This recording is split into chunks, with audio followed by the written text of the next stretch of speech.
जय श्री राम भक्तों स्वागत है आपका हमारा चैनल देववाणी में। भक्तों, आपको हमारी कथाएं कैसी लगती हैं हमें कमेंट करके ज़रूर बताएं। भक्तों, हमारी कथाओं को लाइक अधिक से अधिक करें, इन्हें शेयर करें और हमारे चैनल को अधिक से अधिक सब्सक्राइब करें। भक्तों, आपसे एक गुजारिश है, हमें इंस्टाग्राम पर फॉलो करें जिसका लिंक डिस्क्रिप्शन में दिया गया है। तो चलिए शुरू करते हैं आज की कथा। जय श्री कृष्ण। भक्तों आज हम कथा श्रवण करेंगे। नारद जी पर भगवान की माया का क्या असर हुआ और नारद जी ने क्यों भगवान से हट किया। आइए कथा श्रवण करें।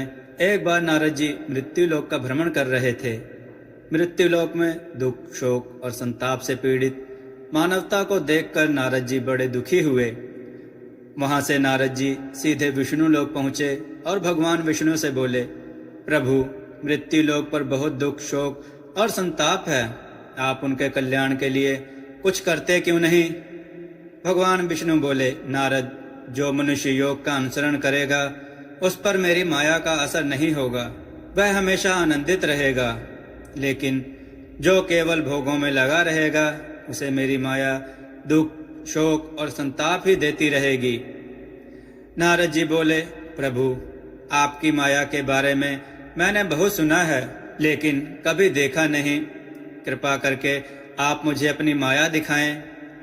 भगवान विष्णु बोले, नारद, तुम तो हमेशा मुझ में विचरण करते हो, इसलिए मेरी माया तुम्हें आवृत्त नहीं कर सकती, अतः तुम माया को देखने की जिद छोड़ दो।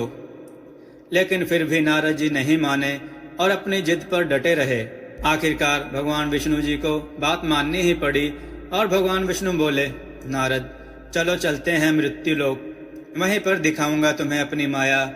इतना कहते ही भगवान विष्णु और नारद जी दोनों मृत्युलोक पर एक वियावान रेगिस्तान में उतरे, जहां दूर दूर तक पानी का कोई अता पता नहीं था। यह देखकर नारद जी बोले, प्रभु, हम ये कहाँ आ गए, कहाँ है आपकी माया। भगवान विष्णु बोले, अरे नारद, माया से भी मिल लेंगे, फिलहाल प्यास के मारे मेरा गला सूखा जा रहा है, अब मुझसे थोड़ा सा भी चला नहीं जा रहा, कहीं थोड़ा बहुत पानी मिले तो ला दो, तब तक मैं यहीं बैठकर विश्राम करूंगा। प्रभु को प्यास लगी थी, पानी तो लाना ही था। यह सोचकर नारद जी पानी की तलाश में रेगिस्तान में निकल पड़े। चलते चलते वह एक नदी पर पहुंचे। वह कमंडल में पानी भरने ही वाले थे कि उन्हें विचार आया कि स्नान करके ही प्रभु के लिए पानी ले जाना चाहिए। यह सोचकर नारद जी ने नदी में छलांग लगा दी। जैसे ही नारद जी ने नदी में छलांग लगाकर निकले, बाहर का नजारा कुछ और ही था। जैसे ही नारद जी अपना कमंडल लेने के लिए आगे बढ़े, उनके कमंडल की जगह एक सुंदर युवती खड़ी थी। वह युवती इतनी सुंदर थी कि उसी क्षण वह नारद जी के हृदय में बस गई। नारद जी ने सारी बातें भूलकर उसके सामने शादी का प्रस्ताव रख दिया। सुंदरी तो आई ही इसी मंशा से थी, अतः वह झट से मान गई और नारद जी को अपने घर ले गई। वहां जाकर पता चला कि वह एक राजकुमारी थी। वह अपने पिता की इकलौती बेटी और उस राज्य की इकलौती राजकुमारी थी। राजा ने अपनी पुत्री के स्वयंवरित पति से उसका विवाह करवा के उसे ही उस राज्य का अधिकारी घोषित कर दिया। अब तो सम्राट बनकर नारद जी के दिन बड़े ही आराम से बीतने लगे। ऐसे दिन पर दिन बीतते गए और महाराज की परम सुंदरी महारानी ने 2 पुत्र रत्नों को जन्म दिया। सम्राट बने नारद जी अपने राजकुमारों को देखकर खुशी से फूले नहीं समाते थे।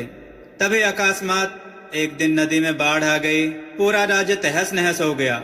विशाल अट्टालिकाएं धूल में मिल गईं और कोई दबकर मर गया तो कोई डूबकर मर गया। किसी तरह नारद जी ने अपने परिजनों को बचाया। वह अपनी बीवी और पुत्रों को एक नाव में बिठाकर सुरक्षित स्थान पर ले जाना चाहते थे, लेकिन तभी नदी में एक और तूफान आया और नाव पलट गई।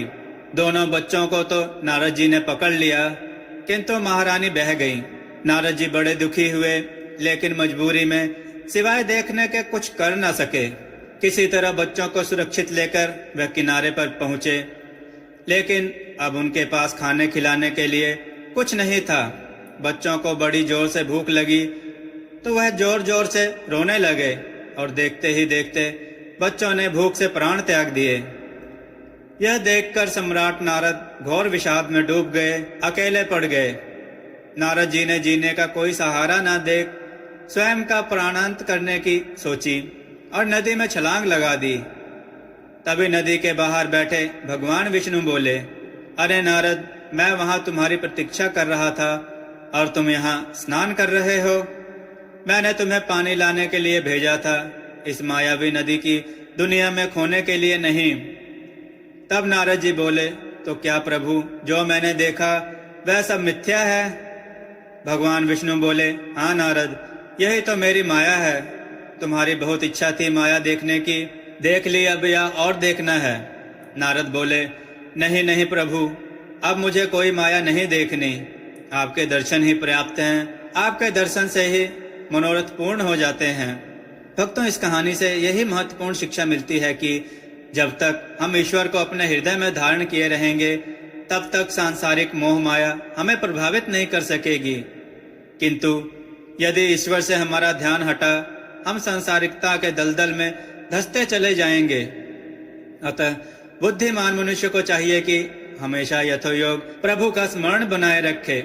जय श्री कृष्ण। भक्तों, आपको यह कथा कैसी लगी हमें कमेंट में जरूर बताएं और हमें इंस्टाग्राम पर फॉलो करें भक्तों, जिसका लिंक डिस्क्रिप्शन में दिया गया है। भक्तों, हमने devbani.com नामक वेबसाइट बनाई है, जिस पर हमने कथा, कहानियां, मंत्र, आरती इत्यादि लिखित में डाले हैं। आप उस पर जाएं, एक बार उन्हें पढ़ें, अपने विचार कमेंट के रूप में हमें अवश्य दें। जय श्री कृष्ण भक्तों।